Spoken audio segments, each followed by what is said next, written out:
Գյորջյան Կասկադ 60 ամիս փուլային վճարում բազմաթիվ առավելություններ։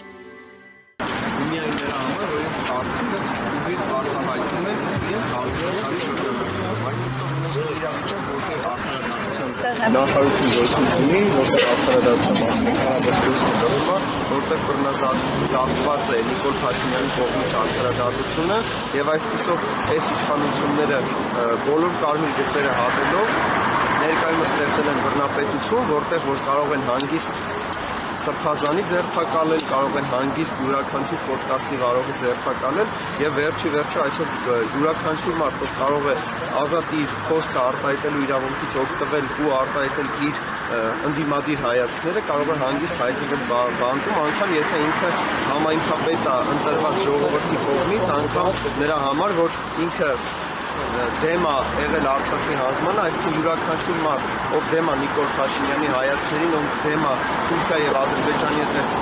ոչ բարոյթերով խաղաղությանը, այդ նշանակում է, որ Նիկոլ Փաշինյանը պետք է իրեն բանտարկի զրկի ազատությունից, քանի որ ունենք մի իրավիճակ, որտեղ Նիկոլ Փաշինյանը պնդում է, որ հենց ինքն է իշխանության, այսինքն ուղիղ բռնապետության մասին է այստեղ խոսքը, որ դու դեմ ես Նիկոլ Փաշինյանին, պետք է դատվես, անկախ նրանից դու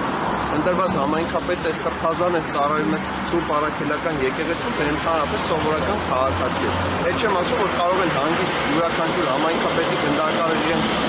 հարկում ու ասեն, որ գիտեք ինչ կա, քաղաքական հայացքներից տեղական նշանակություն չունեն։ Նույն պարագայում էլ Ազգենը եւ Նարեկը գտնվում են անազատության մեջ մի բառի համար, որը որ եթե վերցնենք յուրաքանչյուր իշխանականի լեքսիկոնից ու օգտագործենք Նիկոլ Փաշինյանի ասած Դոմփելը ու Նարեկ Սամսոնյանի ասած էթնիկայինը, ընդհանրապես ուրեմն Նիկոլ Փաշինյանը հավերժ պետք է գտնվեր բանտում, որտեղ Նիկոլ Փաշինյանը կեղեքում է հայ ժողովրդին, Նիկոլ Փաշինյանը ամեն օր դոմփում է արդարադատությունը, ընդհանրապես Նիկոլ Փաշինյանը ու հայ ժողովրդի իրար հետ ոչ մի կապ չունեն։ Նիկոլ Փաշինյանը սպասարկում է թուրքի շահը, ադրբեջանական շահերը, Նիկոլ Փաշինյանը հերթական անգամ խաբում է ժողովրդին, որպեսզի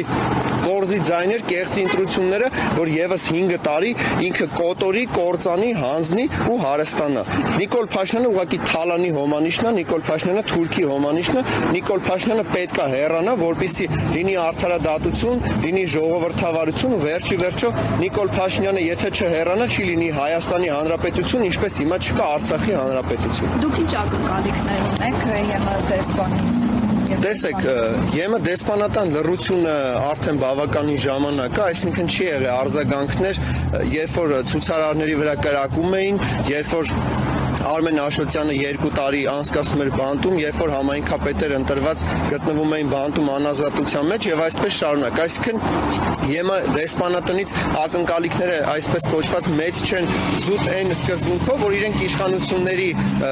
ուղիղ աջակցությամբ են նաեւ լիքը գործեր առաջ տանում ու վերջի վերջո այն լռությունը, որ Նիկոլ Փաշինյանի իշխանության ժամանակ ինչա կատարվում, ուղիղ նրա մասին է, որ Նիկոլ Փաշինյանը իրենք հաշտ են։ Նիկոլ Փաշինյանը իրենք համերաշխ աշխատում են ու վերջի վերջո գալու ինչ-որ ժամանակ, որ իրենք պնդելու են, որ իրենք մեղավոր չեն, իրենք չեն իմացել, իրենք չեն տեսել, իրենք չեն հասկացել ինչա կատարվում եւ այսպես շարունակ։ Այսինքն հենց լինի իշխանափոխություն, բնականաբար ԵՄ դեսպանատունը ավելի արագ կարձագանքի։ Մինչև Նիկոլ Փաշինյանի իշխանության գալը ԵՄ դեսպանատունը արձագանքում էր յուրաքանչյուր քաղաքացու, որ թևից մի փոքր ավել քաշում են։ Իսկ այսօր 13 հատ կրակում են ցուցարարների վրա սրբազան պայքարի ժամանակ, 3 անգամ կրակում են ցուցարարների վրա հենց վերևի խաչմերուկում ու ընդհանրապես լռություն է։ Մեկը ձեռքն է կորցրել, մեկը մեջքից վիրավորվել է եւ այսպես շարունակ ԵՄ դեսպանատունը լռում է, ասում է դե ժողովրդավարություն է, դրա ժողովրդավարությունը ո՞րն է։ Իսկ տեղյակի ԿՄՆ դեսպանատան ուղղված նամակից որևէ արձագանք եղել է, թե դեռևս արձագանքներ չկա, արձագանքների պարագայում բնականաբար կհրապարակվի, բայց ելի ակնկալիքները այսպես կոչված մեծ չեն։ Բայց եք համարում, որ անարդյունավետ է այս ամեն ինչը ավելի արդյունավետ կարելի ձեռնարկել։ Տեսեք, մենք հնարավոր բոլոր տարբերակներով պայքարում ենք։ Կլինի փողոցային պայքարով, կլինի նաև ինչու՞ չէ ընտրություններով կամ ընդհանրապես անհանդազանության ակցիաներով։ Հիմա մեր քաղաքական ակցիա է, որը այն բանի մասին է, որ արդարադատությունում կան խնդիրներ, արդարադատության նախարարի հետ կա խնդիրներ ու իշխանության հետ կա խնդիրներ։ Կան խնդիրներ այն մարդկանց մասով,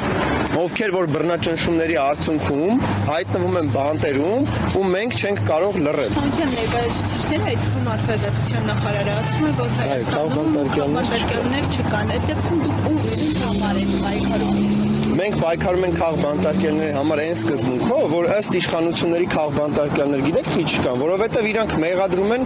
ինչ որ բառապաշարի համար, օրինակ Նարեկ Սամսոնյանին ու Վազգեն Սաղաթելյանին, չէ՞, բայց իրենք ավելի վատ բառապաշար են, չէ՞, օգտագործում։ Հիմա դառնում է, որ եթե վերցնենք իրենք քաղբանտարկյալներ չեն, ուրեմն պետքա բանտարկվի նաև Նիկոլ Փաշինյանը, Ալեն Սիմոնյանը, Ռուբեն Ռուբինյանը եւ այսպես շարունակ, որովհետեւ մեկը ասում է լեզուտ կդրեմ Էդգար Ղազարյանին, մյուսը ասում է դու նրան մի դոմփի, նրան դոմփի եւ այսպես շարունակ, այսինքն Նարեկի ու Վազգենի դեպքում Ալեն Սիմոնյանն է հաղորդում ներկայացրել, դուք պատրաստվում եք իր դեմ հաղորդում։ Ալեն Սիմոնյանի դեմ հաղորդում ներկայացնելու իմաստը չեմ տեսնում զուտ այն սկզբունքով, որ Ալեն Սիմոնյանը հիմա Նիկոլ Փաշինյանից հետո երկրորդ մարդն է ու այդ դավաճանական խունտայից, այսինքն դուք ոնց եք պատկերացնում արդարադատության նախարարը վերցնելու Ալեն Սիմոնյանին կալանավորի կամ չգիտեմ ինչ սկզբունքով ենք մենք նայում դրան։ Այսինքն այս ամենին վերջնելու համար դուք Իշխանափոխություն։ Միանշանակ, նախ իշխանափոխությունը պետք է լինի մեկ գաղափարական սկզբունքով, պետք է բոլորը համախմբեն Նիկոլ Փաշինյանին հեռացնելու շուրջ։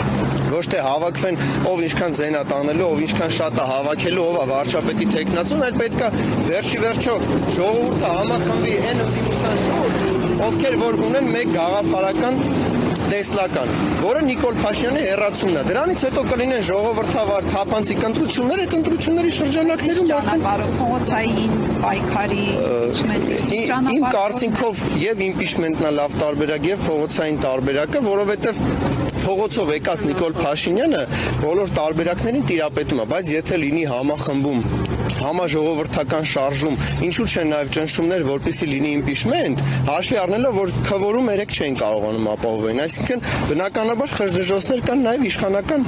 պատգամավորների հետ կապված։ Պետք է ուղղակի ճիշտ աշխատել, թիրախային աշխատել ու ժողովրդի հետ ճիշտ թիրախավորված աշխատել, համախմբել ուղիղ մեկ գաղափարի շուրջ, ոչ թե ասել մենք ավելի լավն ենք, եթե մենք անք ավելի լավը կլինի, այլ պետք է